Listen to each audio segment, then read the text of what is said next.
Esto era tu lado, ¿no? Lo vamos a...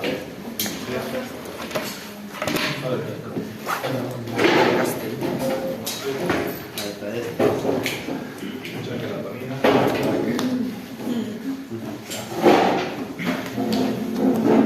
La cortisol ahorita. Pico, todo el cortisol desde las 8 de la mañana. Claro, endocrino. Endocrino. Hay un pico ahorita. Mañana en tarde. Bueno,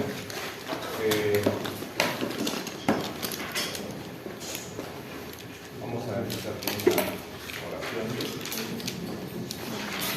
Y antes de esto, quería decirles como que ustedes, pero muchas veces la oración parece un mantra, ¿no? O pareciera como que es un amuleto de la buena suerte. Estás empezando a comer y, uy, no, ahora, Señor, tú sabes todo, ahora sí, ¿no?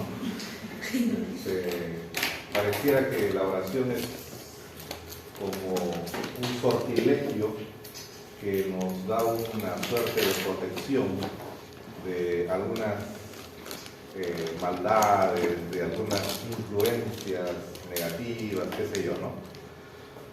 Pero la oración es otro concepto según nuestro modelo y nuestra cosmovisión.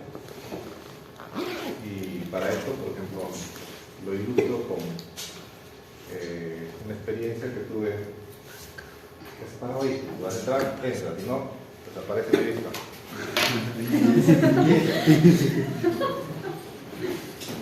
Estaba en un congreso de ventilación mecánica ahí en Bogotá hace algunos años. Cuando ustedes se fueron hasta el 2001, más o menos, estábamos en todo el apogeo del monitoreo gráfico ventilatorio, era la moda en aquel tiempo. Y uno de los expertos, se había congregado de expertos mundiales en ventilación mecánica, habíamos estudiado todos los modos posibles, qué sé yo, y uno de ellos tocó al final modos especiales de ventilación y nos puso un caso clínico tan complejo donde habían utilizado ya todos los modos posibles, era un paciente complicado, difícil. Frente a esta situación, ¿ustedes qué harían? Bueno, tal vez hacer ventilación prono, o tal vez probar con ventilación líquida, o tal vez ponerlo en circulación extracorpórea, o optar por un trasplante pulmonar. O sea, cada uno daba sus ideas, sus opiniones. Hasta que el doctor que estaba haciendo la ponencia pasa a la siguiente transparencia y dice: lo que tienen que hacer es rezar. Para empezar, yo soy agnóstico, yo no creo en Dios, pero puede pasar. Yo le hablo pues con evidencia y pum, saca otra transparencia y dice: estudio publicado en una revista prestigiosa en aquel tiempo, creo que era, no sé si el British Journal o el Lancet, estudio, digamos, comparativo entre dos grupos en cuidados intensivos frente a este tipo de paciente. En este grupo nadie oraba por ellos, en este grupo se recolectó a personas piadosas que tenían la misión de conectarse y orar por ellos a esta frecuencia del día. La única diferencia entre estos dos grupos es que por estos oran y por estos no oran, o rezan, ¿no? Rezan y por estos no rezan. Y plan, pasa a la siguiente transparencia.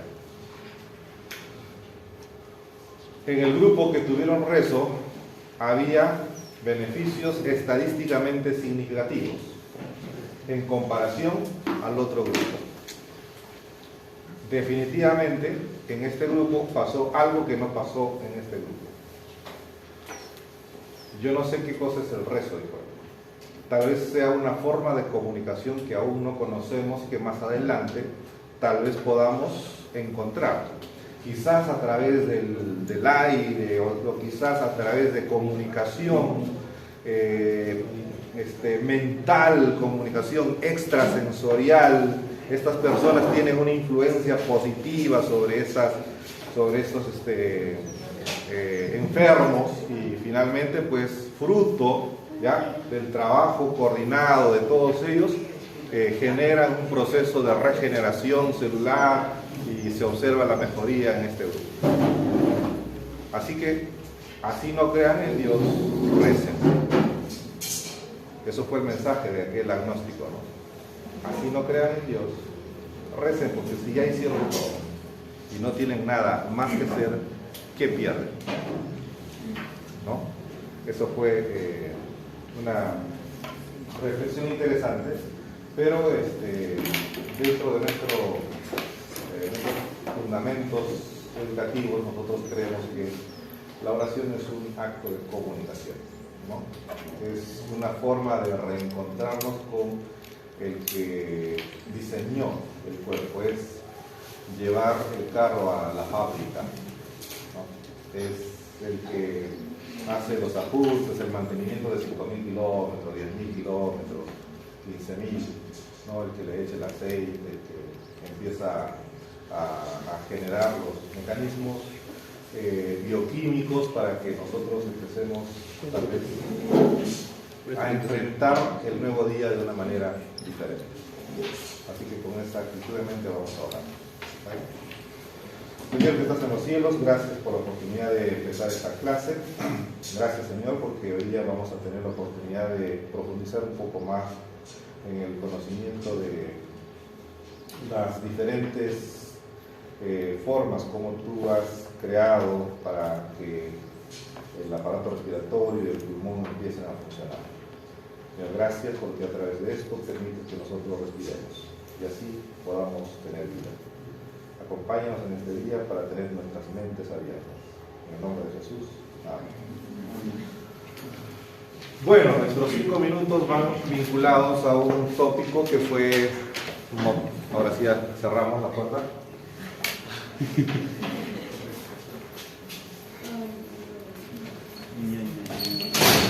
Se cierra el tiempo de gracia.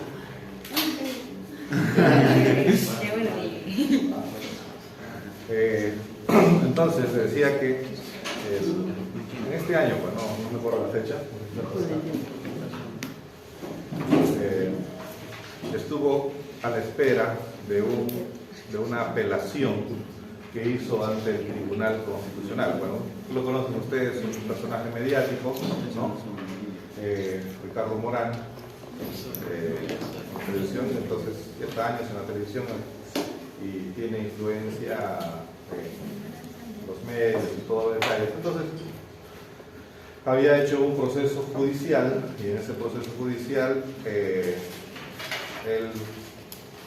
tuvo un hijo fuera del país y entonces lo trajo y dijo: quiero que él sea peruano, ¿no? Así que lo voy a inscribir a la RENIEC. ¿Está o no en su derecho? Sí. Está en su derecho porque de acuerdo a la Constitución del Estado dice que toda persona nacida en territorio nacional y todo hijo de peruano nacido en el extranjero tiene derecho a ser inscrito en los registros nacionales. Así que va, muy bien, señor, quiero que me inscriba. Ah, perfecto. Presénteme los papeles, por favor. ¿Quién es papá, mamá, esto y el otro? No voy a dar nada. Oh, pero ¿qué requisito? Sí, pero yo no quiero dar.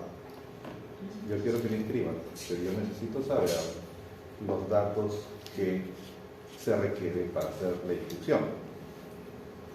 Sucede que yo he prometido no develar el nombre de la madre, por lo tanto no puedo darle. Siguiente pregunta. ¿Tiene o no tiene derecho de ser inscrito ese niño? Por supuesto que tiene derecho. Por supuesto que tiene derecho. Entonces él dice, como no quieren hacerme la inscripción y me han negado a un proceso judicial de amparo, ¿no? para proteger, ¿no?, el derecho de ser identificado.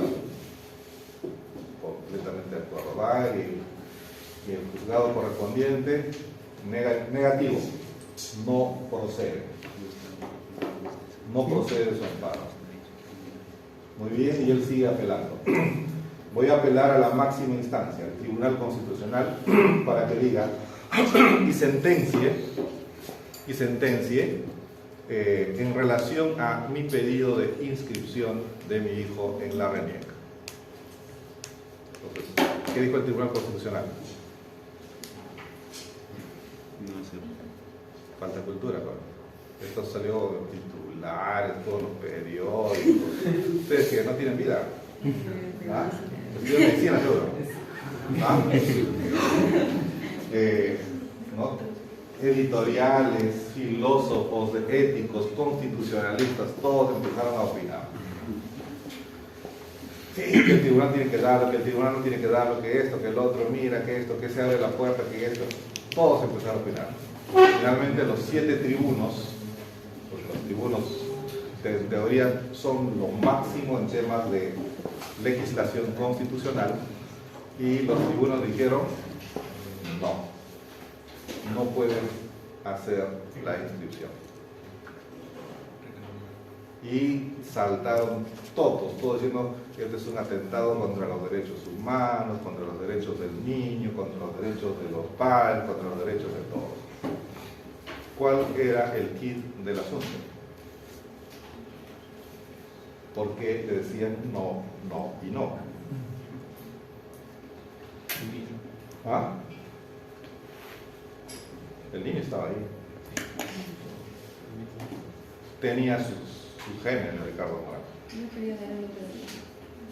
Claro, porque simplemente quien no quería cumplir y quien quería saltarse la ley era el propio padre. Porque según nuestra legislación, para inscribir hay que dar el nombre y los datos de la madre. Si no, ¿cómo yo sé cómo ha llegado este niño? ¿Cómo logro hacer su inscripción? La ley dice eso. Entonces, mientras que por un lado aducían un atentado contra los derechos humanos del niño, realmente quien estaba atentando contra sus derechos era su supuesto propio padre. Bueno, su padre en todo caso, no sé qué ocurrió en ese tema. ¿Por qué les comento esto? Porque en estos temas de identidad hay mucha influencia ideológica. Él no estaba luchando por la identidad del niño. El niño ya tenía un registro en Estados Unidos, ya tenía una identidad norteamericana, tenía nacionalidad norteamericana. ¿Por qué? Porque fue concebido, ¿no?, in vitro en Estados Unidos. In vitro. ¿Ah? In vitro. Claro, fue fertilización in vitro. Él hizo la donación de esperma, consiguieron a una donante femenina que dio el óvulo, se hizo el compromiso de confidencialidad, se le pagó el dinero, fue una negociación, se hizo la gestación, recogieron al niño después y él se quedó con el niño. Ese tipo de inscripción en nuestro país y en otros 150 países aún no está permitido. Y lo que él estaba buscando era llegar al efecto mediático. ¿Para qué? Para generar un cambio de pensamiento social con fines ideológicos. Bueno, finalmente uno de los tribunos le da una lección tremenda en su charla. Pero tampoco fue por amplia mayoría, solamente fue diferencia de un voto, 4 contra 3, ¿no?, en el Tribunal Constitucional.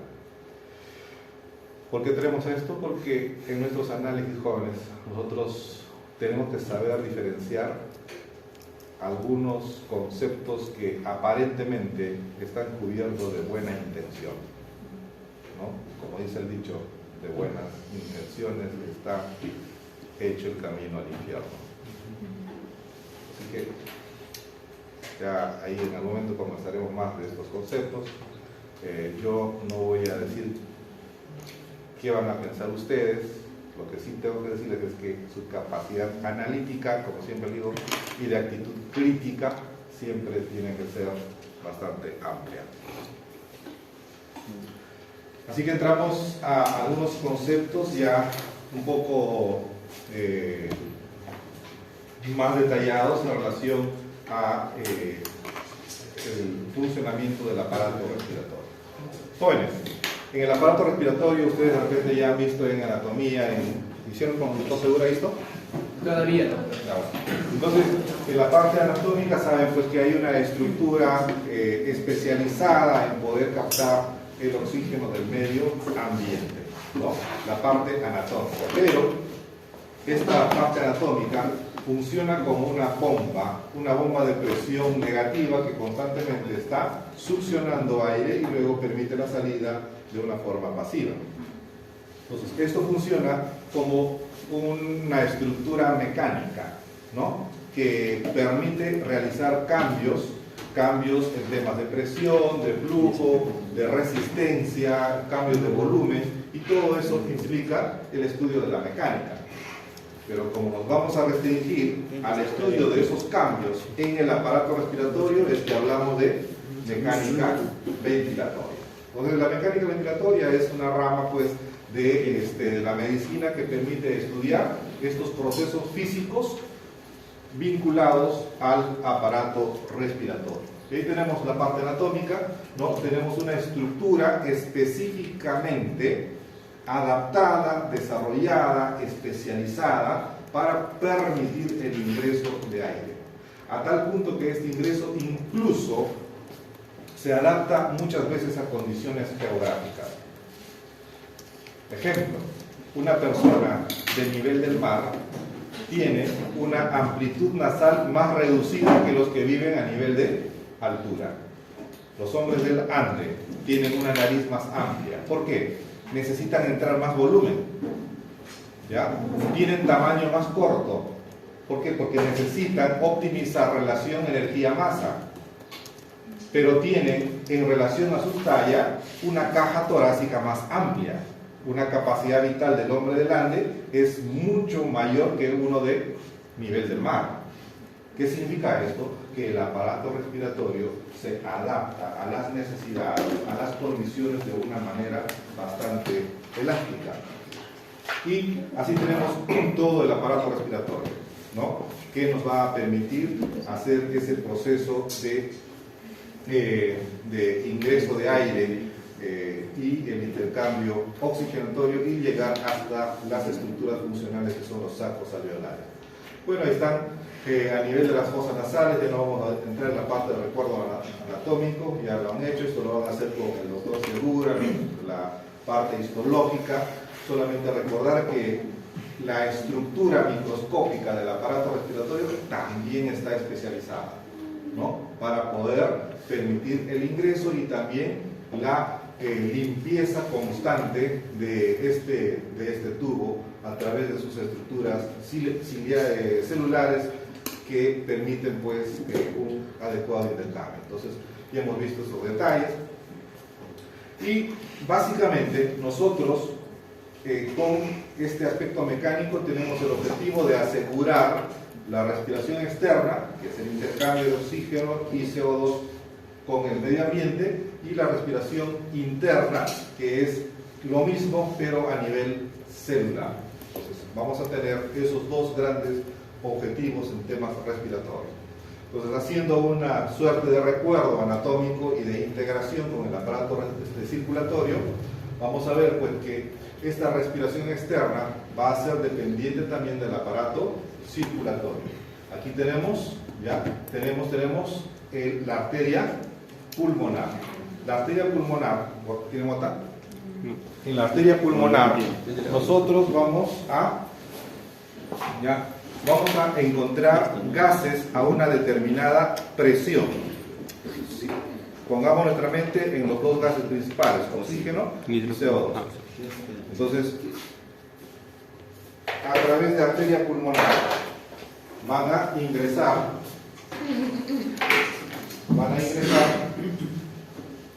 estos dos gases o se van a dirigir hacia el pulmón. Bien, entonces, ¿cómo estará la concentración de CO2 en relación a la circulación sistémica? Mayor CO2 Acá tenemos una pulmonar, no CO2 ¿no? que en la sistema. Este es el extremo venoso, ¿ya? Sangre venosa, y el extremo arterial, una vez pasado por el alveolo. ¿De acuerdo? Extremo venoso, extremo arterial. Entonces va a llegar CO2 por este lado. ¿Cuánto de CO2 va a llegar? En relación a la sistémica, al menos va a ser mayor. ¿De acuerdo? ¿Ya? Al menos va a ser mayor. ¿Cuánto? 35, muy poco, ¿no? Generalmente hablan de 44 a 46, ¿ya? 44 a 46 de CO2. Ya para ir terminando con el CO2, en la parte 3, aquí está en 40, ¿ya? 40 en la parte arterial. Ahora, ¿qué significa eso? Que existe una gran gradiente, pero a nivel alveolar. ¿Cómo está teóricamente el CO2 en el alveolo? En teoría, menor que la del extremo venoso. Sí. Pero ¿cuánto podemos aventurarnos por acá? ¿Cuánto podemos aventurarnos? No, tiene que menor. Empecemos a pensar en términos ideales. ¿Qué viene a ser el alveolo? Una proyección de la atmósfera. ¿Cuánto es el CO2 atmosférico? Solamente para tener una idea. 0.03. Es una concentración bastante baja. Lógicamente no está a esa concentración, sino que hay CO2 que todavía queda de las respiraciones anteriores, ¿ya? Y este CO2 a nivel alveolar, lo mínimo que va a estar es esto. O mejor dicho, lo máximo que va a estar es la del extremo arterial. ¿Ya? Lo máximo que va a alcanzar a este nivel es la que va a tener en el extremo arterial. Entonces será aproximadamente 40. ¿Ya? Es lo mismo que el sistema. Y arterial. Lo máximo, puede tener menos, pero lo máximo que va a tener es eso. Segunda cosa, ¿qué estamos encontrando acá? Otra gradiente. ¿Ya? Gradiente. Entonces, esta gradiente, ¿qué me va a permitir? Permitir el flujo de... Va a permitir que la difusión del CO2 sea del extremo venoso hacia el alveolo. ¿Para qué? Para que este CO2 pueda ser removido hacia el exterior con la ventilación. ¿Hasta qué punto? Hasta que se equilibra con el extremo arterial. Y continúa. El CO2 tiene un coeficiente de difusión igual, mayor o menor que la del oxígeno. Menor. ¿Ah? Menor. ¿No es cierto? Falso. Tiene mayor velocidad de difusión. ¿Ya? 20 veces más difusible que el oxígeno. Siguiente pregunta. Si consideramos solamente la velocidad de difusión, ¿cuál de los dos gases necesita ya mayor gradiente teniendo en cuenta solamente su coeficiente de difusión? ¿El que tiene mayor difusibilidad o el que tiene menor difusibilidad? El que tiene menor difusibilidad necesita mayor gradiente. Por lo tanto, ¿quién va a tener más gradiente? Veamos si eso es cierto. Entonces, en este lado va a llegar también el oxígeno. ¿Con cuánta depresión llega el oxígeno? De 80 a 100. ¿Ah? De 80 a 100. Pero ese es arterial, ¿no? A nivel venoso, ¿cuánto llega? ¿Cuánto es 30. a nivel alveolar? Presión de oxígeno alveolar. Yo les dije en la clase pasada. ¿Cuánto es? No se olviden. ¿Te acuerdas? Recuerden, dije de la cifra de 100, ¿no? 100. Entonces, el oxígeno, ¿dónde tiene que tener mayor gradiente? Tiene que ser en el alveolo. En el alveolo, ¿para qué? Para que haya Una diferencia. difusión hacia el otro lado. Sí. Por lo tanto, aquí hay menor de 100. 100, ¿ya? Menor de 100, ¿de acuerdo? Sí. Entonces, el oxígeno aquí está aproximadamente en 40. 40. 40, ¿ya? 40 milímetros de mercurio. Y en el extremo arterial, el oxígeno, ¿cuánto va a llegar? 80. Va a llegar a 100, muy bien. A 100, ¿ya? ¿Por qué? Porque, miren ustedes, llega el oxígeno y entonces, al haber esta gradiente de 100 a 40, el oxígeno entra en masa. Hay una gradiente tremenda. Empieza a entrar, ¿hasta qué punto entra? Hasta que alcance el equilibrio. Una vez que alcance el equilibrio, continúa su camino. ¿Ya? Y ese proceso se va a dar acá. Miren ustedes aquí. CO2, diferencia de presiones, este sale, este entra y luego regresa. Este oxígeno va a ir a través del sistema venoso pulmonar hacia la circulación general. Y en ese proceso, como les dije, va a recibir una mezcla. ¿De dónde? De la arteria vena bronquial. De las venas bronquiales. Y luego en el corazón entra otro proceso de las venas de Teresio.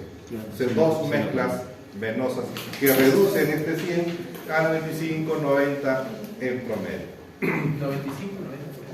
Sí, por medio de 5 por mezcla. Esto es lo que ocurre acá. Y el proceso inverso va a ocurrir a nivel celular. ¿Ya? A nivel celular, entonces, pues, el CO2 va a ser mayor, ¿dónde? A nivel del intracelular. Y de ese intracelular sale al torrente sanguíneo para poder ser eliminado al exterior. El oxígeno abundante a nivel arterial va a ser captado para ser utilizado a nivel de los complejos mitocondriales. Todo eso se hace con un volumen, volumen de aire. Ese volumen se llama volumen tidal, volumen inspiratorio, volumen expiratorio, volumen corriente. Todos los nombres que ustedes quieran utilizar. En persona adulta, alrededor de 500 centímetros cúbicos. En niños o en personas de otra edad, se puede utilizar hasta por kilo de peso. Algunos dicen está en un rango desde 6 a 10 mililitros por kilogramo de peso. Un concepto que tenemos que recordar es volumen minuto. El volumen minuto es el volumen efectivo que está llegando en teoría hasta los alveolos. ¿Qué viene a ser el volumen minuto? Gasto cardíaco. ¿Ah? Algo parecido a gasto cardíaco, no es gasto cardíaco. ¿Ya? ¿Por qué? Porque estamos en pulmón. ¿Ya? Ha quedado traumado usted con Las tablas respiratorias. cardíaca. Tienen ahí, hay que hacer desensibilización progresiva. Este volumen minuto va a depender de dos cosas, igual que gasto cardíaco, de frecuencia y de volumen, ¿cierto? Sí. De volumen sistólico sería en el otro caso, Claro. ¿no? En este otro caso es el volumen tidal, sería el volumen sistólico, Ah, ya, claro. y la frecuencia cardíaca sería la frecuencia respiratoria. Facilito, cambio. Entonces, yo debo más o menos tener una idea de mi volumen minuto, porque al final eso es lo que va a llegar a los alveolos y va a permitir el intercambio efectivo. Yo puedo tener un buen volumen tidal, 500 centímetros cúbicos por volumen tidal, pero si respira 2 veces por minuto, Claro. Ahí sí se reduce el volumen. va a llegar solamente a 1 litro por minuto. Y de repente yo necesito un volumen de 6-8 litros por minuto. Queda insuficiente. Pues el volumen minuto tiene que ser de acuerdo pues, a las necesidades metabólicas de la persona. Y tenemos ese rango de normalidad en volumen minuto, entre 6 a 10 litros por minuto. Como le dije, el sistema respiratorio es súper noble, así como el docente de Respi, súper noble. Tiene un amplio margen. Este volumen minuto puede ampliarse si es que ustedes empiezan a hacer ejercicio intenso en altura de 5.000 metros cuadrados. Son mineros que trabajan en 5.000 metros cuadrados, ¿ya? Y están haciendo trabajo extra pesado, ¿ya? A 5.000 metros con presión atmosférica disminuida, con presión parcial de oxígeno disminuida. Entonces, la capacidad vital puede llegar a 100, 150, hasta 200 en atletas entrenados. ¿Alguien va a morir ahorita? Es tu celular, no sé. ¿Ya? Tienes 5 celulares y no sabes cuál de ellos. ¿Ya? La siguiente va a ser condenada. Entonces, te decía que este volumen minuto puede ampliarse tremendamente. Normalmente, tranquilo, camino 5, 10, 6 litros por minuto, pero si empiezo a correr, sube 10, 20, 30, 40, 50 litros por minuto. Tiene una amplia reserva, porque el pulmón tiene esa característica.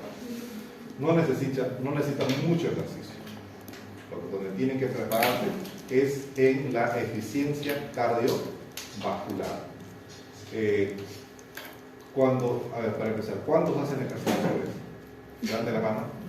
Ya sostenido, al menos según los estándares de la OMS, las personas de 17 años a 60 años deben hacer 150 minutos a la semana, distribuido al menos en 3 veces a la semana. Según ese concepto, 4, 2, 3, 4, 5. 5 de 20.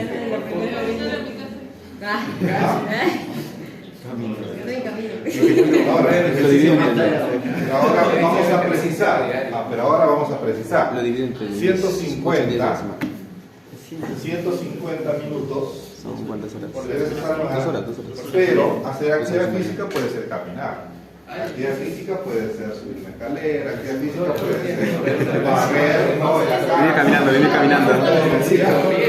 Riendo. Por eso es que hay ciertos criterios. Hay criterios. En primer lugar, 150 minutos para una persona casi de 60 años como yo, no tengo todavía 60, ya estoy cerca, o de alguien de 20 años, lógicamente no va a ser igual. Entonces dice, ¿sabes qué? Tiene que trabajar en función de frecuencias cardíacas submáximas. Pues, ¿qué significa? Si hay una submáxima, existe una frecuencia cardíaca máxima. ¿No es cierto? Entonces, ¿cuál es la frecuencia cardíaca máxima? Ustedes que son expertos en cardio, 160. acaban de salir de la cátedra del doctor Peña. 160. 160. ¿Quién da más? No, 160. 380. No. 180 por acá, 160. Aunque 160. 160 es el límite.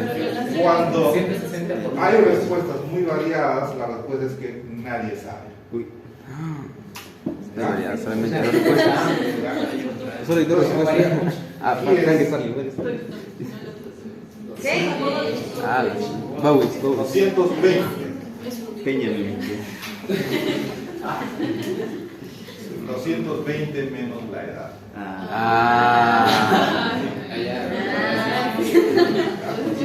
Frecuencia cardíaca. Ustedes que tienen 20 años en promedio, su frecuencia cardíaca máxima, ¿cuánto va a ser? 200.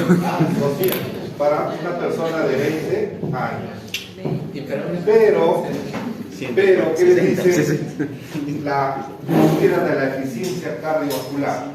Que ustedes debieran trabajar durante el ejercicio para tener respuesta positiva alrededor del 70 a 80% de la frecuencia cardíaca máxima. Entonces, ¿cuál será el rango para ustedes? Pongamos solamente entre 60 a 80%. ¿Cuál es? De 200. 180. ¿64 cuánto sería? 160. 140, 160. 40 a 160. 60. ¿Qué significa esto? Que cuando ustedes hacen actividad física para que tengan impacto en su corazón, deben subir hasta 140 o 160 de frecuencia cardíaca durante el ejercicio. Si ustedes corren, se encuentran 120 por minuto, tranquilo. Les sirve para oxigenar, les sirve para poder tener un poco de cardio, pero no va a tener gran impacto en mejoramiento de su frecuencia cardíaca o de su eficiencia cardiovascular. Así que, ¿están haciendo ejercicio? Sí. Ajá. Ahora, No lo puedo ¿cuántos calcular. hacen actividad física según estos parámetros? No lo puedo calcular. No tengo reloj. Nada, ¿no? Entonces, Sí, llegó un pequeño. lo que tienen que hacer es buscarse pues, un dispositivo. Si quieren hacerlo de manera ya controlada, tienen que buscarse un dispositivo, aunque sea lo mínimo, un oxímetro, y tienen su iWatch o lo que crean, También algo. poder controlar su frecuencia cardíaca. Durante la actividad física, busquen esa frecuencia cardíaca de ustedes. En mi caso, ¿cuánto tiene que ser? 160, 220 menos 60. 160. ¿Ah? 160, saquen el 60 a 80. ¿Cuánto me sale?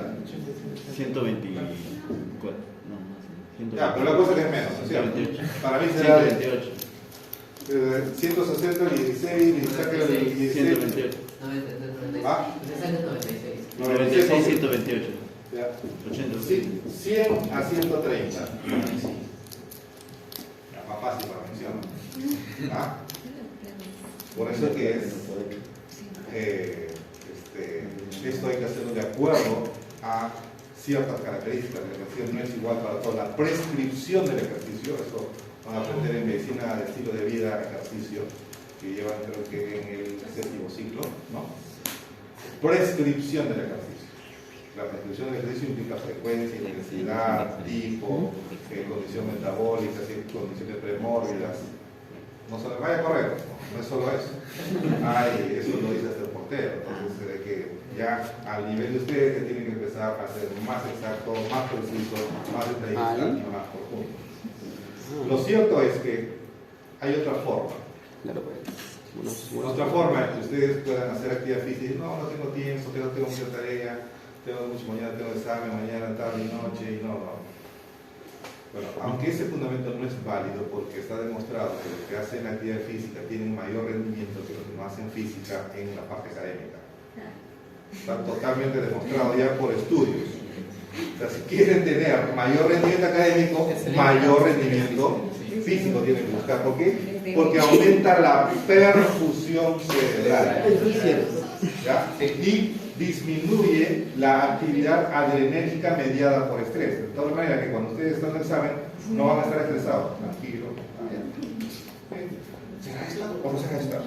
Y si me están engañando, tienen un truco, hay una palabra escondida. Todos esos procesos Nuestros compañeros, lo toman con calma y el impacto es mayor.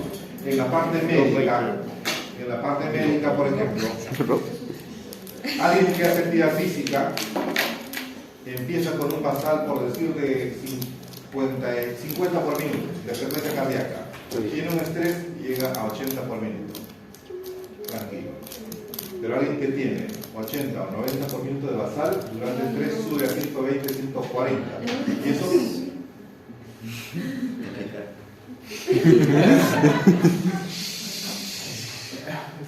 ¿No? Señores, el médico tiene que ser deportista y si es atleta, mejor. Métanse eso en su cerebro. Tiene que ser deportista y si es atleta, mejor. ¿Por qué? Porque les va a dar mejor performance para ustedes en sus decisiones. Y si van a ser quirúrgicos, creo que lo voy a poner como requisito. Porque para un cirujano, el amigo con quien hicimos el primer trasplante de pulmón, él llegó a ser tercer puesto a nivel mundial Fitness. Sí. Tercer puesto mundial. ¿Mundial? Sí, mundial. Ay, qué interesante. Tenía 35 de frecuencia cardíaca basal. Fue mejor te pongo un marcapaso, decía yo, ¿no? Hemos pasado estrés de todo momento con él. Así, un súper estrés de todo tipo. Rollo, ¿cómo va? Tranquilo, todo controlado. Ok. Paciente sangrando por todos lados, acidosis metabólica, hipotensión por todos lados. Tranquilidad. Eso le da una mejor decisión. Así que hoy día hay que hacer un acto de conciencia. Hoy hacemos simple. Doctor, que nadie se vaya al salón sin hacer simple. Nada, Tiene que entrar. Y mi propia experiencia ayuda en eso, ¿no? Por ejemplo, cuando estoy llevando semiología, en el hospital Revalía aquí, llevé el capítulo de endocrino, para algunos que llegarán a semiología. Yo en ese tiempo pesaba alrededor de unos cerca de 51 kilos, delgadito. Temblor a las 10 de la mañana, tenía todos los síntomas de hipertiroidismo, los tengo ya. Entonces me voy con el endocrino, me hacen un perfil, tiene hipertiroidismo subclínico. Tu receta, beta bloqueador, atenolol, 10 miligramos por día. Bueno, entonces, lo primero que hace cuando uno compra medicina, ¿qué hace?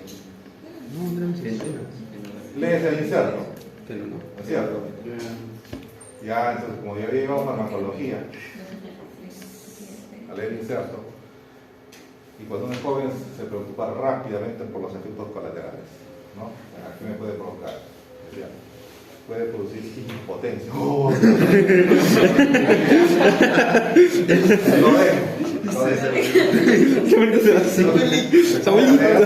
Actividad física. Ahí empezamos a hacer un poco de actividad física, algo de natación, de forma continua. Mi frecuencia cardíaca basal era 120. Basal, en reposo. 120 basal en reposo, más o menos cuando estaba llevando 21, 22 años. Y con pura actividad física, 100, 80, 70, 60, 50, no, 50 no, 54, 54, 56. Yo de repente es porque tengo un bloqueo, de repente, y pienso que es por ejercicio, ¿no? Pero no, todavía no hay bloqueo ni uso de beta bloqueadores. Le quería consultar, ese valor era el rango en el cual había eficiencia cardiovascular, pero ¿durante cuánto tiempo se debe mantener ese rango de frecuencia? Porque debe haber un tiempo, ¿no? Como mínimo. Ahí donde cumple la recomendación de la OMS, lo mínimo que tiene que mantener es entre 15 y 18 minutos. Entonces, si por ejemplo ustedes, dice, yo le doy la otra parte que le contaba, no tengo tiempo, hacen ejercicio intenso ahí en su habitación, intenso, y lo mantienen 15 minutos, te dice que eso es equivalente con los 30 minutos que ustedes podrían estar haciendo a menor frecuencia cardíaca humana. Entonces, los ejercicios de carga intensa en alguna medida pueden tener beneficios parecidos. Bueno, hay toda una serie de músculos inspiratorios, expiratorios, ya,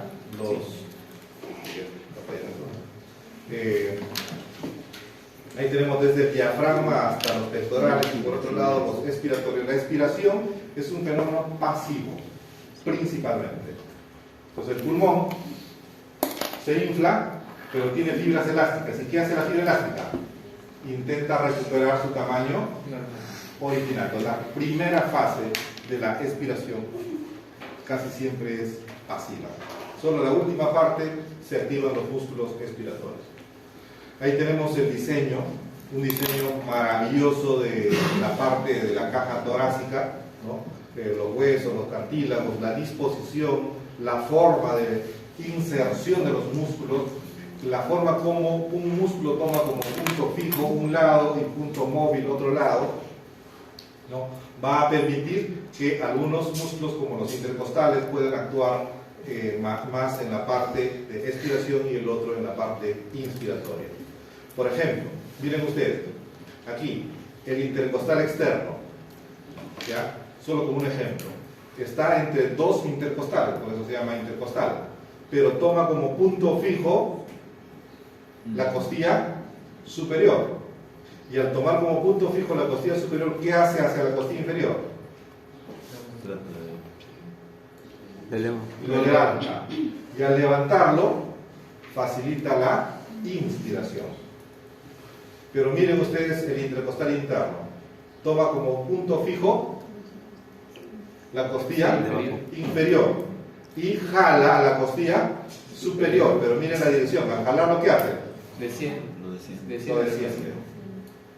¿Ya? Y lo desciende. Miren el diseño. Miren la forma de funcionamiento. Todo eso influye para que la parte mecánica pueda funcionar de manera óptima. Pero el ingreso de aire, señores, es netamente un proceso de diferencia de presiones. Si nosotros consideramos que la presión atmosférica, ¿cuánto era? 760. Esto es igual a una Atmósfera. atmósfera, 760 milímetros de mercurio. Si nosotros consideramos esta cifra como nuestro nivel de referencia, entonces vamos a decir que ya sabemos que es 760. Para fines prácticos eso es nuestro basal y va a ser el 0. ¿Ya? Va a ser el 0.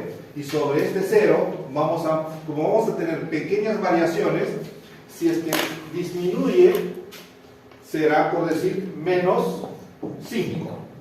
Si aumenta, más 5, menos 3, más 3, en relación a este nivel de referencia. No es que la presión sea 0. ¿La presión real cuánto es? 760. Y aquí la presión real sería 755, ¿no? 755. Pero para no estar sumando, restando, Punto de referencia. ya, punto de referencia 0. Sabemos que es 760 y nos es más fácil hacer los cálculos, más 5, menos 5 y todo eso. Y eso es lo que ocurre acá. Cuando hablamos de menos 3, más 5, se refiere al nivel de referencia. ¿Ya? Entonces, ¿qué es lo que pasa? Nuestro nivel de referencia es 0, pero como milímetro de mercurio es más complicado medirlo, vamos a medir en centímetros de agua. 0. Si lo pongo 0 en cualquier unidad va a ser siempre 0. ¿Ya? No puedo cambiar de unidad, y lo cambiar de unidad, centímetros de agua. En lugar de tener en milímetros, siempre voy a tener agua, entonces voy a medirlo en forma de centímetros de agua. Y sobre este nivel de referencia es que vamos a considerar las variaciones de presión. Entonces, cuando el diafragma desciende, va a generar ¿qué cosa? Una caída de presión.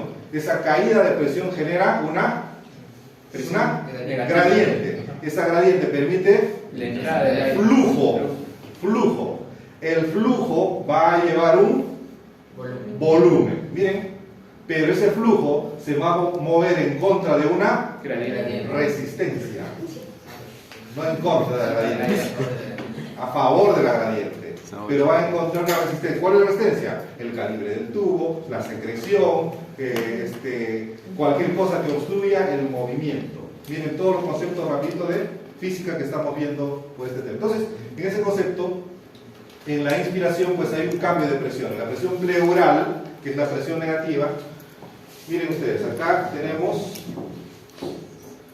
el pulmón, ¿ya? Pero este pulmón está revestido por pleura.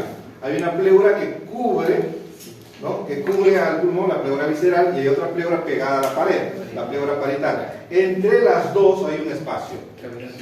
Ese espacio está ocupado por líquido y va a tener la presión a la que nos estamos refiriendo. La presión pleural es la que existe acá. Entonces la presión pleural siempre va a ser positiva o negativa. Negativa. negativa. Es por eso que si un pulmoncito se rompe hacia la pleura, así tenga la caja torácica íntegra, ¿qué va a pasar con el pulmón? Colapsa. Colapsa el pulmón, porque la pleura se lo chupa, ¿no? Presión negativa, y al aumentar volumen aplasta el pulmón y el pulmón se colapsa. ¿Ya? Ese es el neumotórax. Entonces, siempre negativa. Y la presión de retroceso elástico pulmonar es: yo estiro el pulmón por el ingreso de volumen, y cuanto más amplía el pulmón su diámetro, ¿qué va a ocurrir? Aumenta más su fuerza de retroceso. Aumenta más el retroceso. Entonces, es una pelea constante entre la presión pleural y la presión de retroceso elástico. Finalmente, a la presión transmural, la presión que existe a lo largo de la pared, es el resultado de presión alveolar menos la presión pleural. ¿Ya? Presión alveolar menos la presión pleural. Y esto es lo que hay, ¿no? Esto es lo que hay. Mientras que en inspiración, ¿ya? Mientras que en inspiración la presión a nivel alveolar por el ingreso de volumen empieza a incrementarse, la presión interpleural también empieza a jalar, ¿ya? Por presión negativa, y eso genera la distensión alveolar. Cosa contraria, como está bien distendido al final de la inspiración, como está bien inflado, entonces la presión, ¿cuál será esto? De retroceso elástico pulmonar, que tiende A volver a su tamaño. a volver a su tamaño, y por tanto a aumentar la presión a nivel alveolar, y con eso permite la salida de aire. Y esa es la dinámica constante, ¿no? Entre inspiración y expiración, ¿eh? Ustedes en YouTube van a encontrar esta experiencia que lo hacen desde secundaria, de cómo funciona realmente el pulmón, ¿no? Una botellita, lo cierran, le ponen una cañita, le ponen un globito abajo, jalan un poquito y este globo se infla solito. Está en YouTube estas experiencias, ponen experimentos de respiración para secundaria, y está eso, ¿no? Facilito de hacer, sencillísimo, ¿no? Aquí, miren, una botella, lo cortan en la base, en esa base ponen ¿cómo? ¿Lo han hecho? ¿No lo han hecho? ¿No lo estudiaron? Bueno, entonces le ponen un elástico, un globo, lo fijan. Aquí hacia arriba tienen una cañita que está herméticamente colocada, ¿ya? Pero hay una caña que conecta al globo. Este globito se va a inflar cuando ustedes jalan el elástico.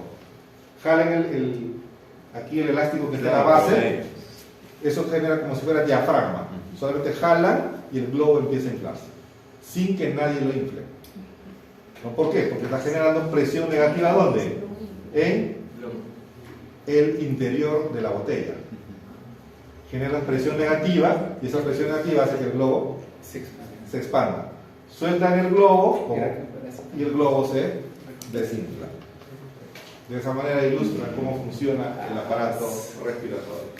Es un ejemplo muy simple, pero bastante ilustrativo de cómo funciona la presión negativa. Hay toda una serie de eventos, ¿no?, en la inspiración. Una forma rápida es recordarlo acá. Miren ustedes, esto mismo está acá en forma esquemática.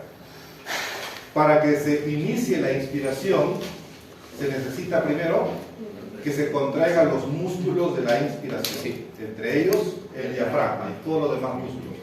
Pero, por sobre todo, que a su vez los músculos expiratorios estén relajados.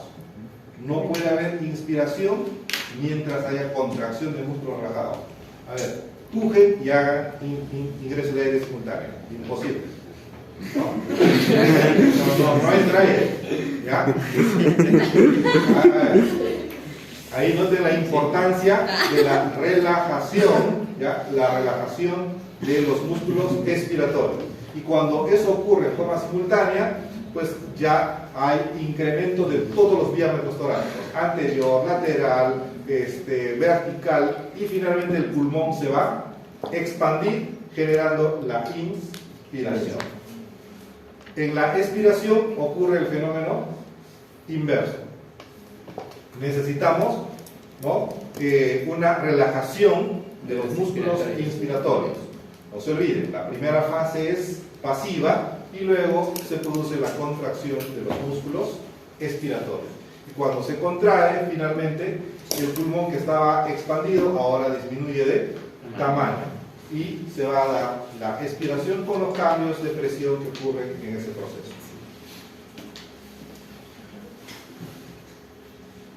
En todo este proceso hay juegos de presiones en diferentes lugares y en diferentes niveles.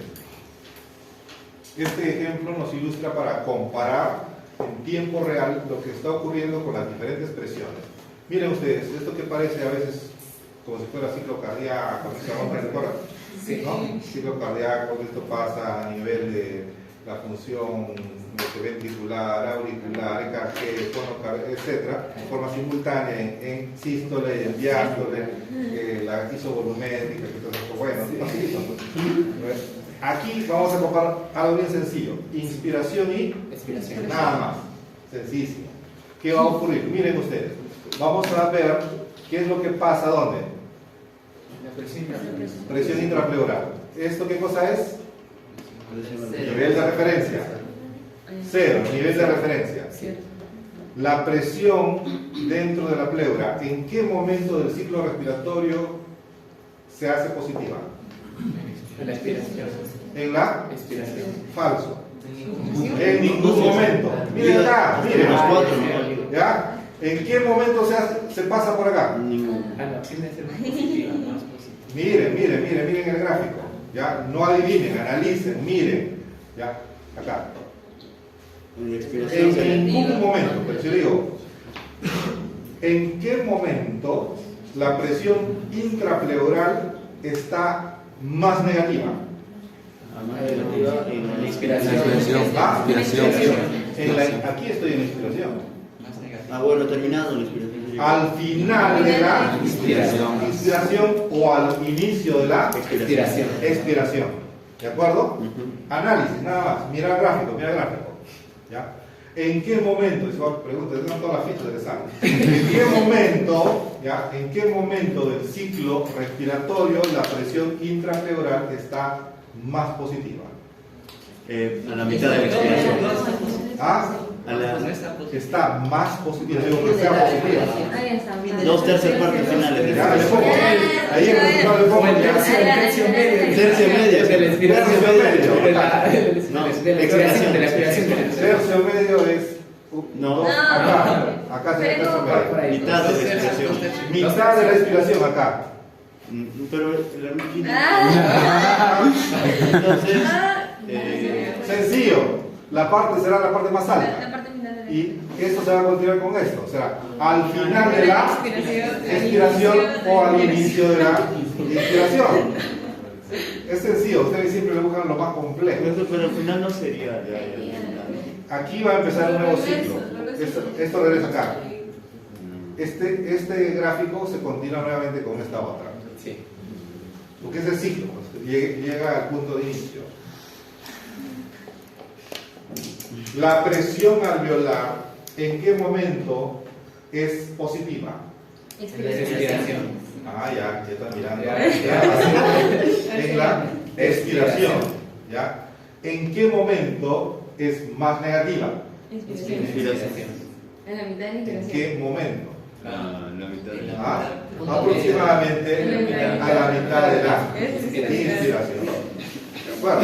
Miren, eso es básicamente hacer el análisis de las presiones en los ciclos respiratorios. Y a eso ya le puedo poner un numerito, ¿no? Ya. La presión intrapleural puede alcanzar hasta menos 7 centímetros de agua de presión durante Sí. ¿Ah? ¿Me entiendes? Sí. Ya, le pongo un numerito para... A nivel de usted, ¿no? A nivel de usted. Le pongo así nomás, ya, bueno, es nivel CF. Eso no me dio, sí. Muy bien, entonces, hay otro concepto, ¿No? ya estamos viendo presiones en vías aéreas. Otro concepto que tenemos que ver, solamente vamos a ver conceptos. Ya, otro concepto que tenemos que recordar en mecánica de tres, distensibilidad o compliance. ¿Qué viene a ser? Como su nombre lo indica, la capacidad de poder distenderse, elongarse, estirarse a nivel pulmonar. Y esta distensibilidad va a depender de la relación volumen-presión, es decir, cuánto volumen ingresa y cuánto de presión necesito para que ese volumen ingrese. Va a generar la distensión o la distensibilidad o la compliance del pulmón. Entonces, si yo tengo acá mi presión y tengo volumen, empiezo a generar, ¿no? A darle un poco de presión, el volumen aumenta, más presión, el volumen aumenta más y finalmente regresa a su ciclo de inicio. Y así, por ejemplo, se forma una gráfica de presión, volumen, y la distensibilidad viene a ser la pendiente de esta curva. ¿Ya?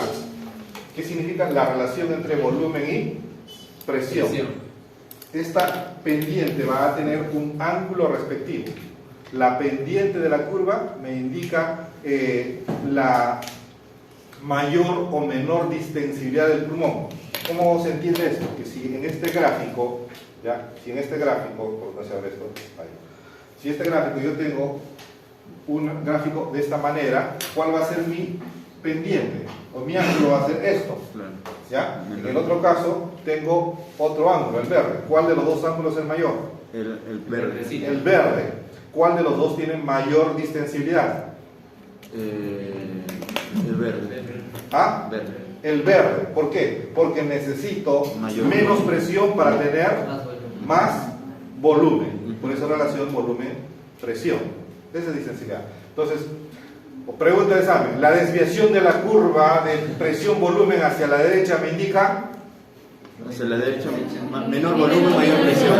Así va a ser facilito el examen, ¿eh? Análisis nada más. ¿Ya? Ahí está la gráfica, ahí está la curva, ¿no? Volumen sobre presión. Entonces, puede ser una gráfica que se desvía hacia la derecha o hacia la izquierda. Y ese gráfico me va a indicar la distensibilidad del Entonces, pulmón. mayor distensibilidad, mayor volumen, menor presión, ¿no? Claro, si es que con una menor presión logras tener más volumen pulmonar, ¿qué significa? Que estás haciendo menos esfuerzo elástico. Por tanto, tienes una gran capacidad elástica. Pero si yo necesito hacer mucha presión para tener algo de volumen, lógicamente ese pulmón está duro. ¿Ya? Está fibroso, tiene menos distensión, está lesionado. La injuria pulmonar se relaciona con pérdidas de distensibilidad. Ahí está, esta gráfica, miren ustedes, volumen, presión. Y esto se produce, la gráfica, porque esto genera la gráfica presión, volumen. Me va a dar una pendiente. Esta pendiente me va a indicar el grado de distensibilidad. Y la pendiente puede ser más corta, o aumentar, desviarse hacia la derecha o desviarse hacia la izquierda.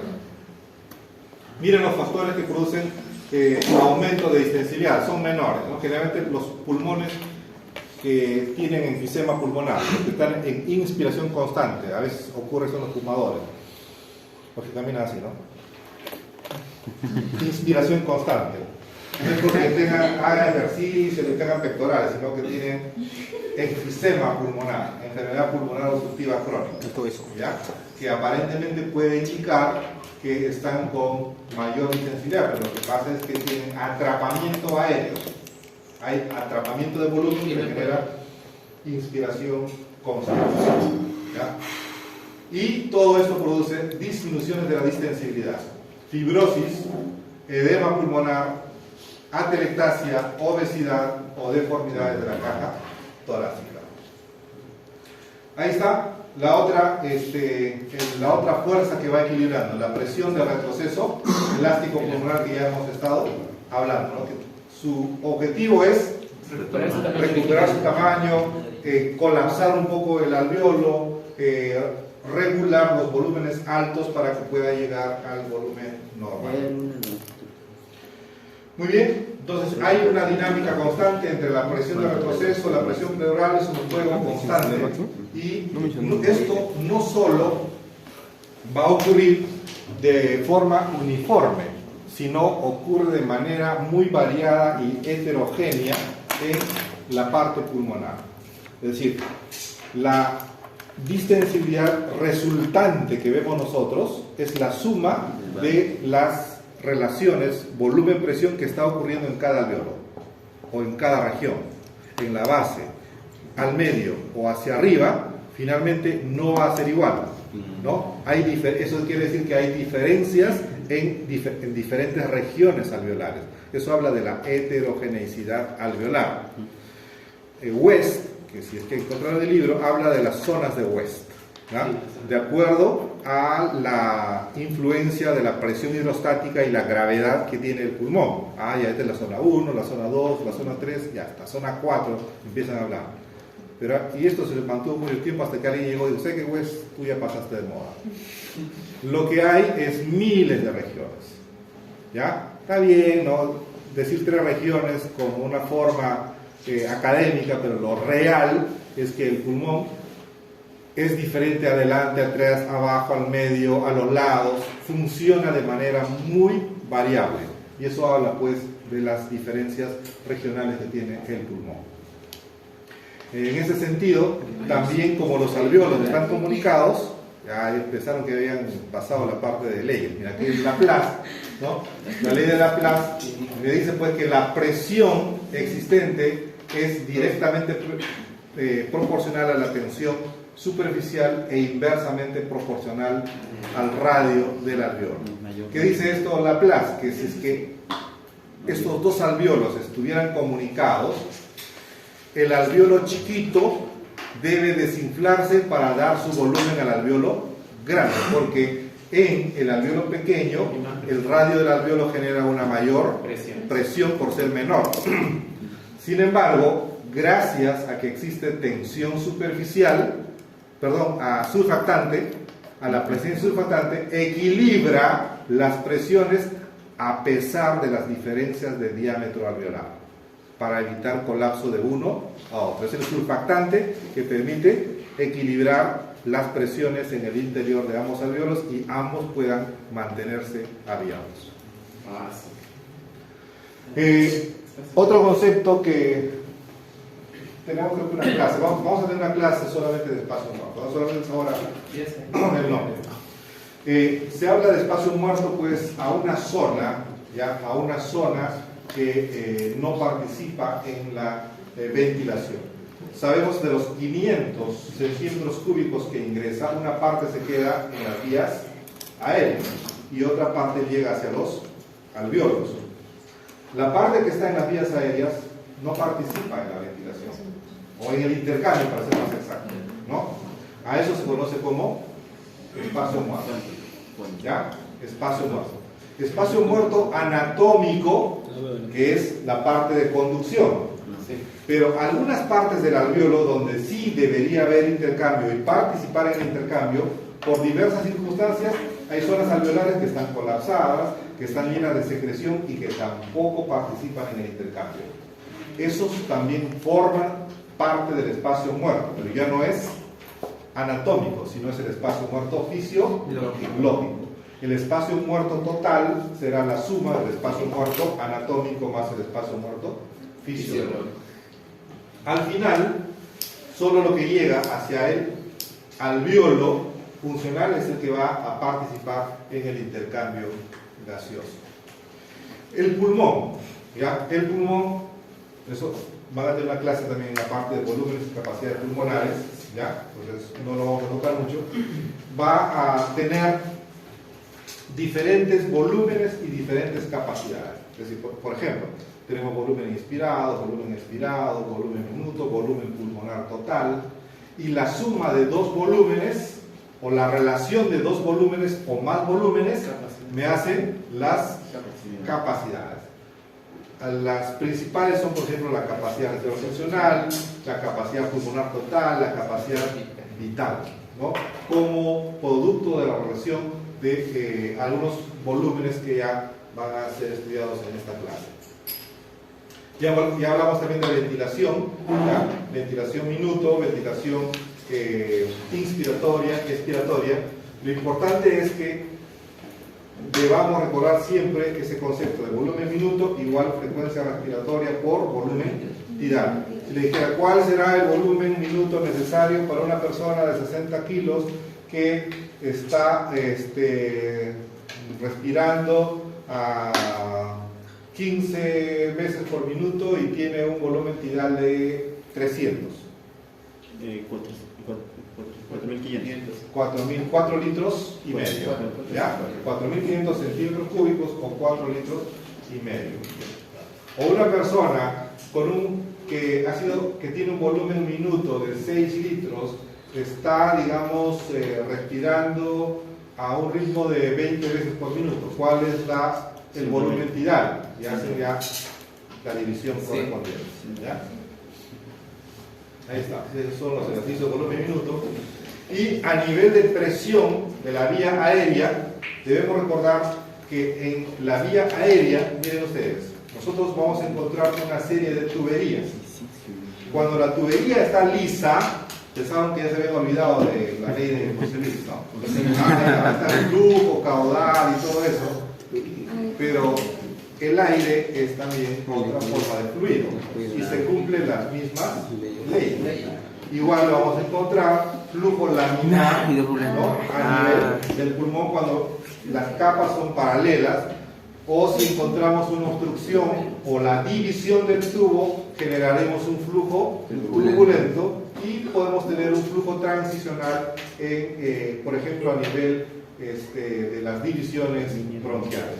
Entonces, estas mismas características se van a cumplir, las leyes físicas se van a dar también en la parte respiratoria.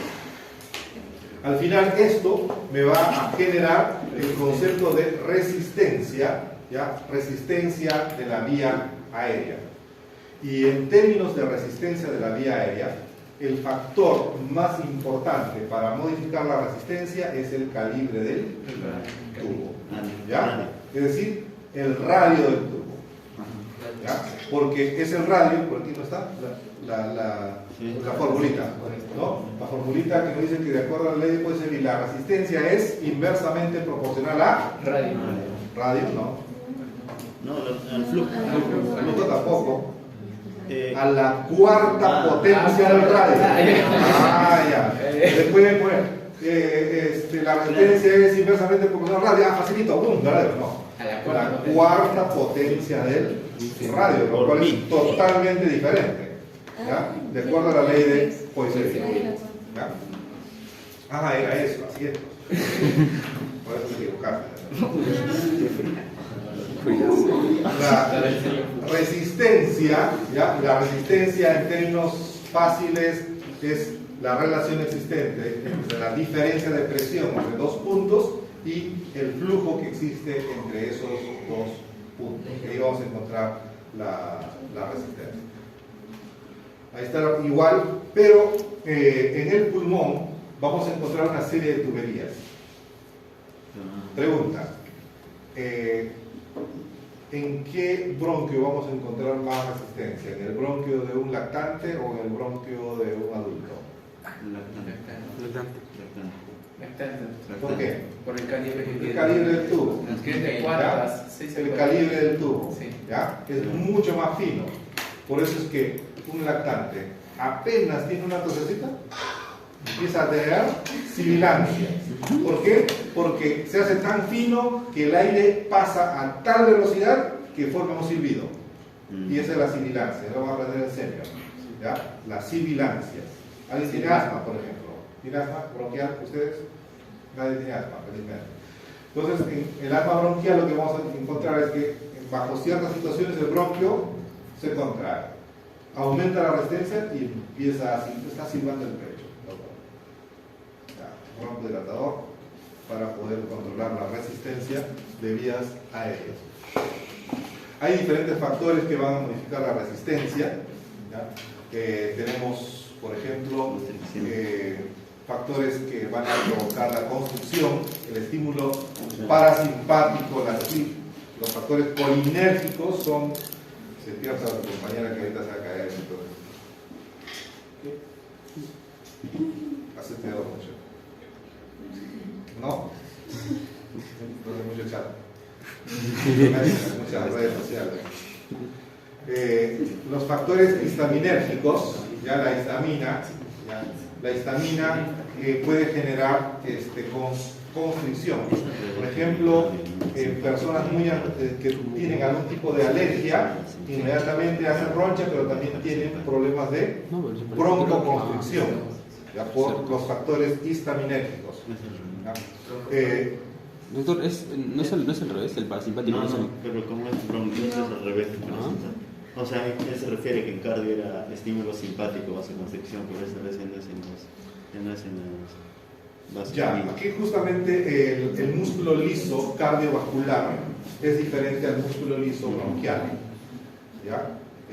Mientras que de repente, si ustedes tienen un beta 1, ¿no? Un beta 1 a nivel corazón, ¿qué hace? Ionotropo positivo. Positivo, pero un beta 1 ¿qué hace en músculo liso bronquial? El beta 1 a nivel, ¿ya?, del músculo cardíaco lo que te hace es aumentar la contractilidad, o sea, contrae el músculo. Pero en el músculo liso bronquial, ¿qué hace el beta 1? Te relaja, broncodilata, no te contrae. Por eso es que la adrenalina que te produce taquicardia a nivel bronquial te puede producir dilatación, y es una última terapia para casos que no responden. La adrenalina para que pueda dar mayor broncodilatación. Entonces, tienen que recordarse pues que los fármacos beta agonistas o antagonistas van a depender en su acción si es un beta 1, beta 2, si es alfa 1, alfa 2 y de acuerdo, o alfa 3, dependiendo dónde y en qué tipo de receptor está actuando. ¿Ya? Entonces, sí, son esos detalles los que hay que diferenciar. Muchas gracias, doctor. Y los que generan dilatación, estímulo simpático, acá por ejemplo, la parte adrenérgica va a generar dilatación, porque esto es compatible con la respuesta. Si alguien les asusta, el organismo se prepara ¿para qué? Para respirar más, pero a nivel corazón para bombear más, a nivel músculo para poder actuar más rápidamente. Estímulo simpático, todo está interconectado. Vamos en una clase también especial a estudiar la relación ventilo-perfusión, ¿ya? Eso lo vamos a dejar para ese tema. Pero recordar que entre la ventilación y la perfusión siempre hay una relación bastante estrecha que nos va a permitir, digamos, optimizar nuestro trabajo ventilatorio. Esa relación es aproximadamente 0.8 entre ventilación y perfusión. Bueno, esto es solamente para explicar cómo se da el shunt. El shunt, mientras que acá tenemos el extremo venoso y normalmente debería circular por acá, en el shunt lo que hace es esto, ¿no? Hace un bypass. No pasa por el alveolo y hace un cruce directo. Resultado, la sangre venosa se va directamente al extremo arterial como sangre venosa. Eso sería otro cortocircuito. Es la explicación del cortocircuito. Aparte de los otros dos que... Sí, hay otras más. A nivel puede haber cortocircuitos por defectos congénitos y todo lo demás.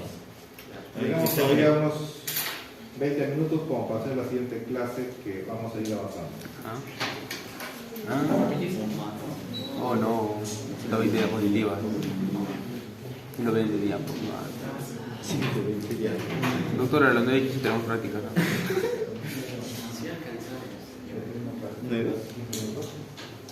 15.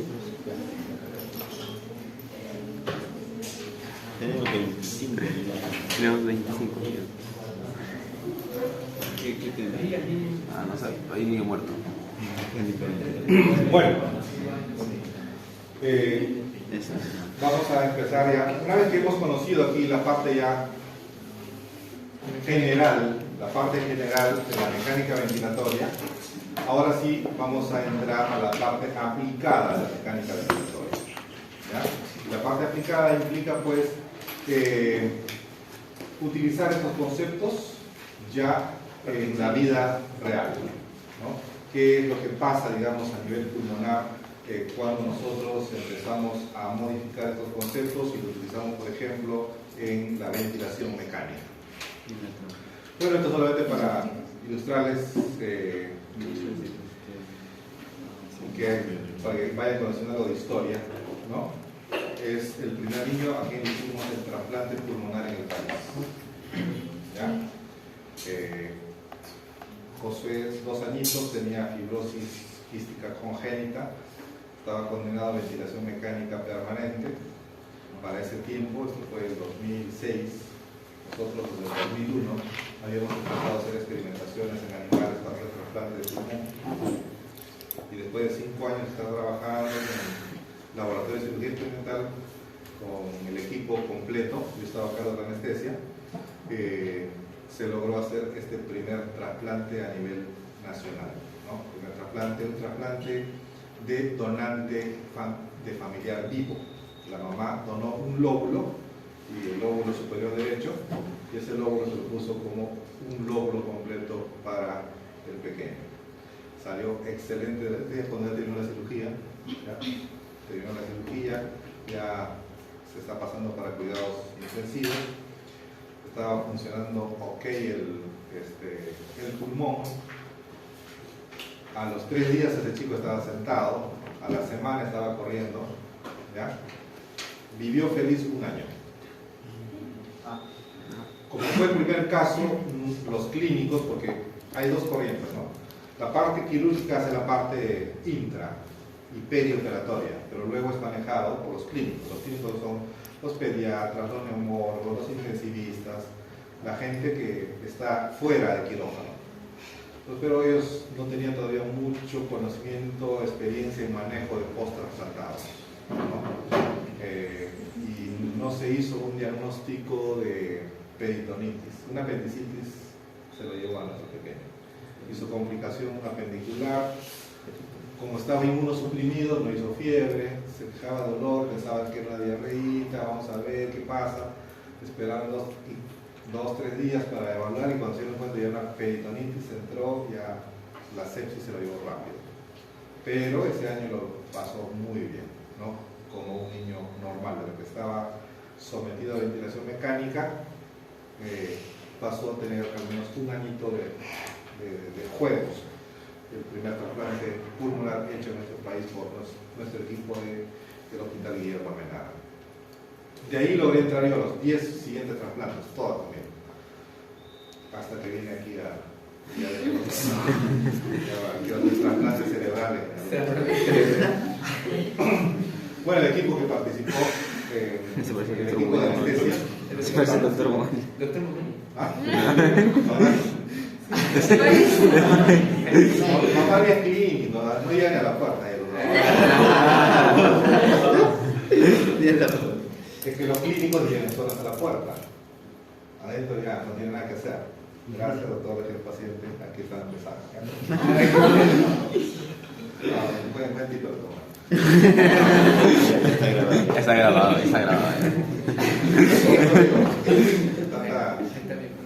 Bueno, aprendí todo de ventilación mecánica aquí en el 5º piso, ¿no? Todo me aprendí. Fue autoaprendizaje, porque no llevé ningún curso, nada por el estilo, sino parte de lo que uno hace todos los días, repasa, lee, y empieza a tener sus propias experiencias, ¿no? Entonces, ¿qué es lo que vamos a ver ahora en los temas de la mecánica ventilatoria o el monitoreo gráfico?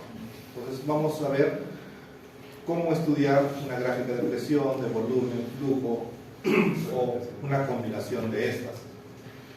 Ya hemos dicho que la mecánica es una rama de la física, y en mecánica ventilatoria estamos estudiando estos parámetros físicos en el ámbito respiratorio, ¿ya?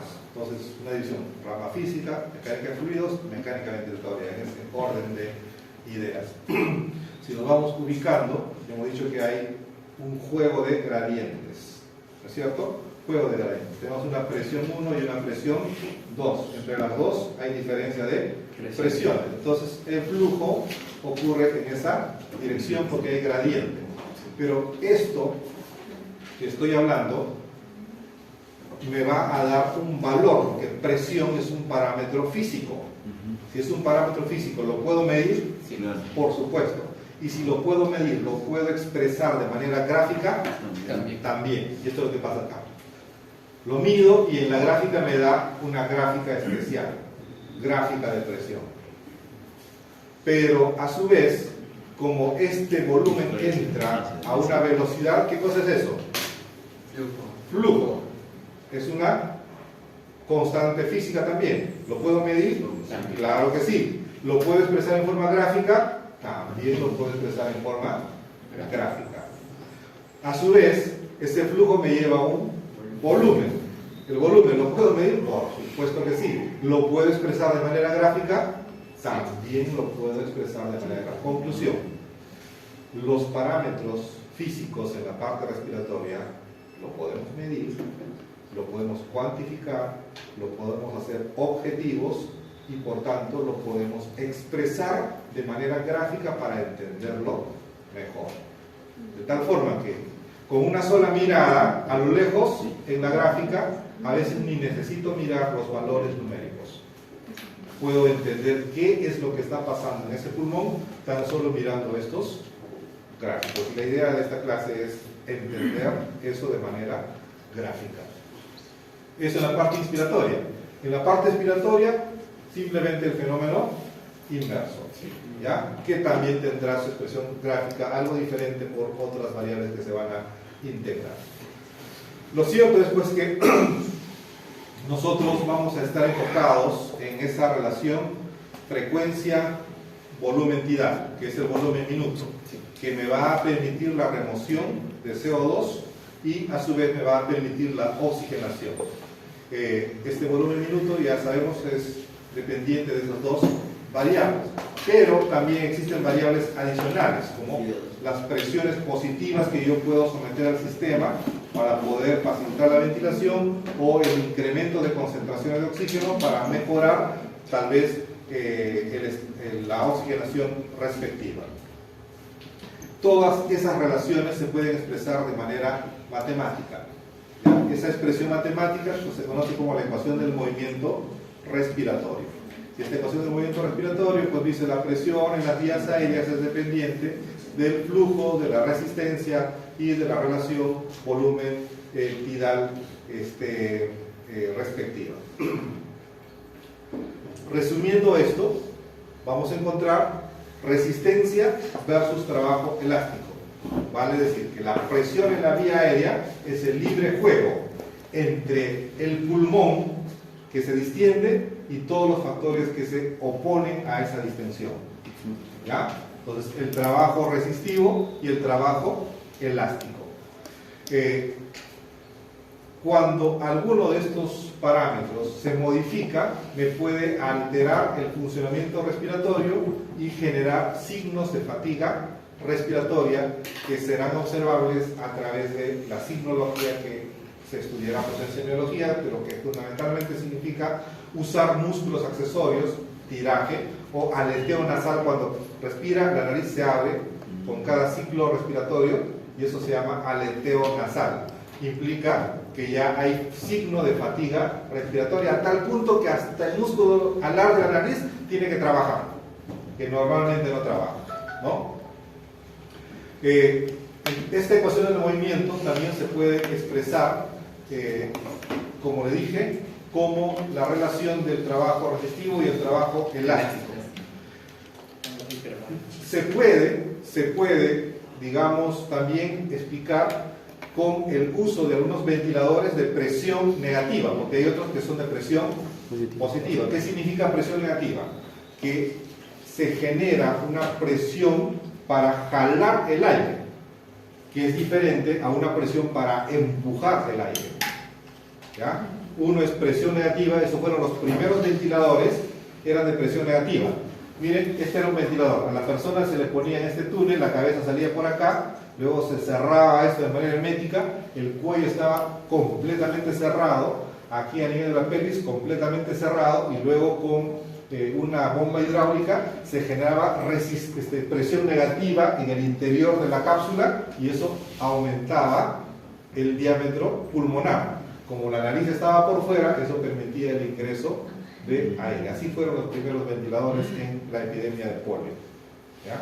Pero imagínense todo lo que se tenía que hacer en ese tiempo para los ventiladores. Era Al Almenara llegó el primer ventilador de ese tipo alrededor de 1950, por ahí, ¿no? Y ahora los ventiladores son de presión positiva, ¿no? Son pequeños, programables, todo digitales, te dan toda la información gráfica y realmente pues esta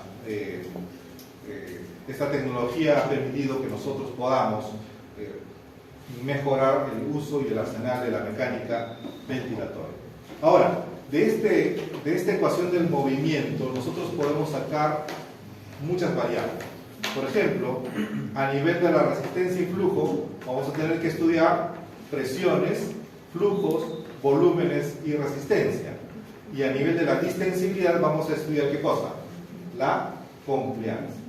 Entonces, en esta clase la idea es conocer estas variables, ¿ya? Vamos a hacer una disección anatómica de las gráficas de presión, flujo, volumen, compliance y hablar acerca de la resistencia que hay en las vías aéreas. ¿Cuánto sería la distensibilidad máxima de longitud para que digamos que sea fisiológico lo normal? Como dije al inicio, va a depender de la persona, del tamaño, de la edad, de la actividad física que puedan tener las personas. No hay un límite, vamos a decir, una variable independiente que funcione igual para todos. Ahora vamos a ver cómo esto va a funcionar. Pero en términos concretos, la distensibilidad, si lo queremos individualizar, podríamos utilizar el parámetro que el valor normal de distensibilidad es 0.5 a 1 mililitros centímetro de agua por kilogramo de peso corporal. ¿Qué significa esto? Que si tú pesas 60 kilos, tu distensibilidad normal debe ser entre 0.5 a 1 por cada kilogramo de peso corporal. ¿Entre cuánto sería? Sería entre 30 a 60. Entonces, la distensibilidad para alguien de 60 kilos será entre 30 a 60 centímetros de agua, ¿ya? Pero para una persona de 80 kilos será entre 40 a 80. Entonces la distensibilidad es variable, por eso, para cada persona. 0.5 a 1. 0.5 a 1, cuando es considerado por kilogramo de peso corporal. ¿Ya? Y aquí estaba esa formulita que les decía para explicar los temas de resistencia. ¿Ya? Resistencia. Miren ustedes toda la tubería, esa tubería inmensa. La resistencia va a ser inversamente proporcional a la cuarta potencia del radio. Ahí está la formulita que nos explica. Pero en términos concretos y fáciles, diferencia de presión sobre el flujo para hablar de resistencia. ¿Qué hay en relación a la compliance? La compliance es la relación de volumen sobre presión, les habíamos estado explicando y esto mismo lo estamos repitiendo ahora para entender los temas de compliance. Ahora, ¿por qué lo estudiamos esto? Porque en la vida diaria nosotros podemos tener pacientes que pueden tener alteraciones a diferente nivel.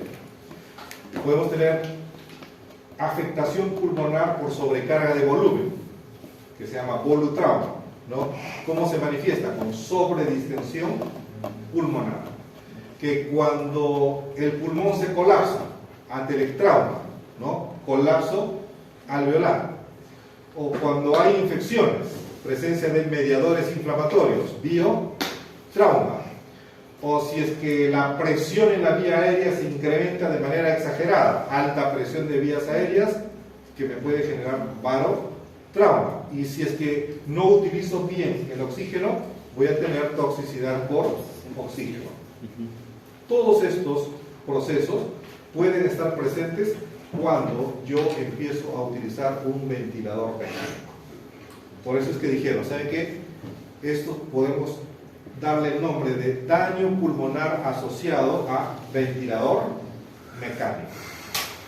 ¿Por qué les mencionamos esto? Porque en un congreso vino un profesor amigo mío de España, el doctor García Fernández, dijo, realmente esto no existe. No hay daño pulmonar asociado a ventilación mecánica. Lo que existe es daño pulmonar asociado a médicos que programan mal el ventilador mecánico. ¿Por qué le echan la culpa al ventilador? El ventilador no tiene la culpa. La culpa lo tiene el interno, el médico residente, el personal que programó mal el ventilador mecánico. Y de ahí pues destacó la importancia de conocer y capacitarnos en estos temas. Cuando se empezó, ¿no? Cuando yo empecé mi residencia de anestesia, casi tenía solo estos dos parámetros para poder monitorizar: mi manguito de presión y a lo mucho mi electrocardiógrafo. Algunas salas tenían oxímetro. El oxímetro que ustedes ahora tienen un dedito, antes eran unas maquinotas así grandotas, ¿no? Que había que colocarlo en lugares especiales y había una o dos por toda la sala de operaciones. Y esa era la forma como teníamos que monitorizar y lógicamente pues todos los problemas que eso generaba. Pero a medida que la tecnología fue avanzando, ya se pudieron hacer mediciones de presión media. Miren ustedes, presión media, presión. ¿Qué presión es esta? Sí, son cardiólogos. ¿Ah? Presión pulmonar, ahí está. ¿Ya? Ahí está la onda, es igualito a la onda, pero la magnitud es diferente. Empezaron ya a medirse, a administrarse gases a las cavidades, había que medir CO2.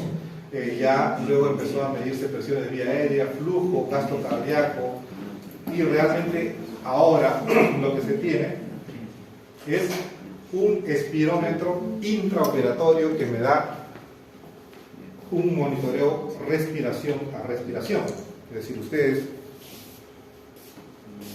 en sus unidades lo que van a tener son sistemas que les están midiendo en tiempo real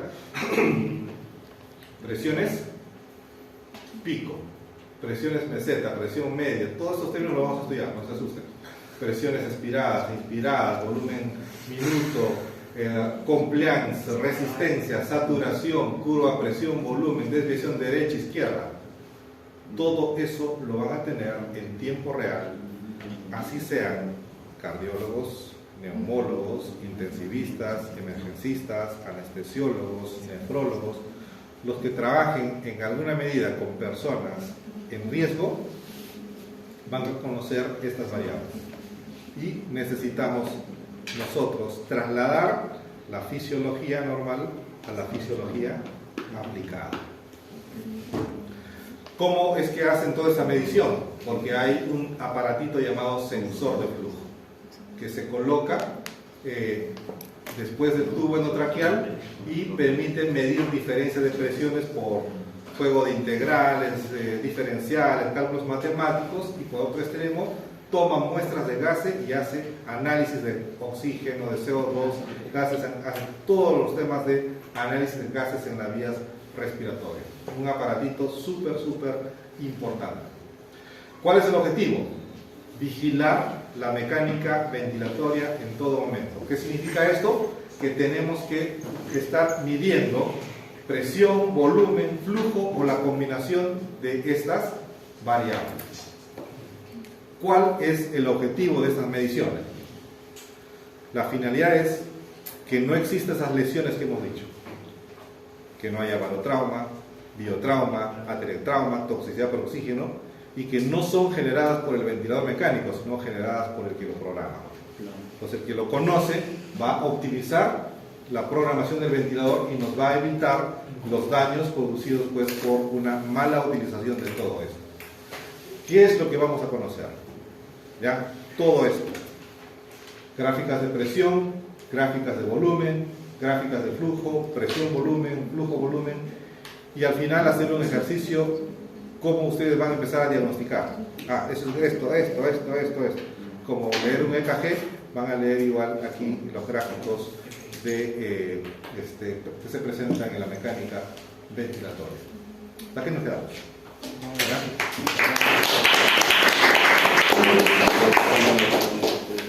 Nos faltan 90 transparencias.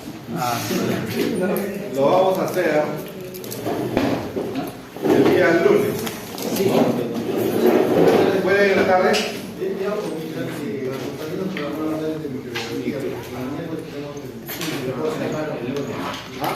El lunes tenemos clase de microbiología, doctor. Domingo. Como el miércoles no va a haber clase, en la tarde. El domingo todavía estoy fuera. Martes Este mano tenemos también con la ¿ah? mitología. En la la mañana, tarde. en la tarde.